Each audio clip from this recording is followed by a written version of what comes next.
கன்னி மேரிக்கு மகனாக பிறந்தார் கர்த்தர் என்று நம்பினால்தான் நீ கிறிஸ்துவன். கன்னி மேரிக்கு எப்படி ஒரு மகன் பிறக்க முடியும் என்று நீ கேள்வி கேட்டால் அந்த கணத்திலேயே நீ கிறிஸ்துவனாக இருக்க முடியாது. கடலின் மீது அப்படியே நடந்தார் கர்த்தர் என்று பைபிள் பேசுகிறது.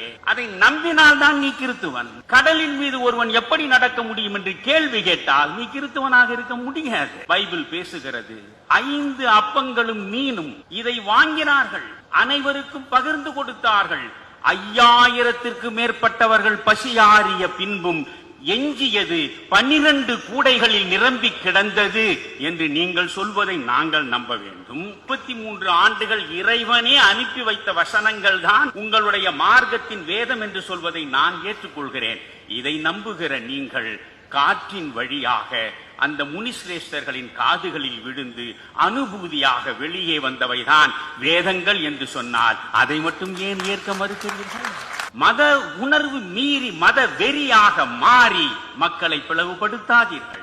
ஆனாலும் சபை முடிவெடுத்தது என்கிறீர்கள். அப்படி என்றால் ஒவ்வொரு மதமும் சபை வாரியாக முடிவெடுத்தால் 80 விழுக்காடு மேல் இருக்கிற இந்து மதம் அது ஒரு சபை கூடி முடிவெடுத்து அந்த முடிவின் அடிப்படையில் தான் நாங்கள் வாக்களிப்போம் என்று புறப்பட்டு விட்டால் நாடு நாடாகவா இருக்கும்? உடைய பாழ்பட்ட இந்துக்கள் இருக்கிறார்களே, இவர்களுக்குத்தான் 1000 கட்சிகள், 1000 தலைவர்கள், 1000 சாதிகள். கட்சி பார்த்து வாக்களிப்பது, சாதி பார்த்து வாக்களிப்பது.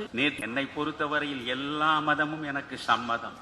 நான் உண்மையில் சொல்கிறேன். எனக்குள்ள வருத்தம் என்ன என்றால், நீங்கள் எதற்காக இந்து சமயத்தின் மீது இவ்வளவு வன்மம் கொள்கிறீர்கள்?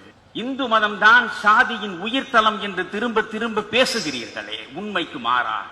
ஆனால் பெரியாருடைய கடவுள் மறுப்பை நான் ஒருபோதும் ஏற்றதில்லை.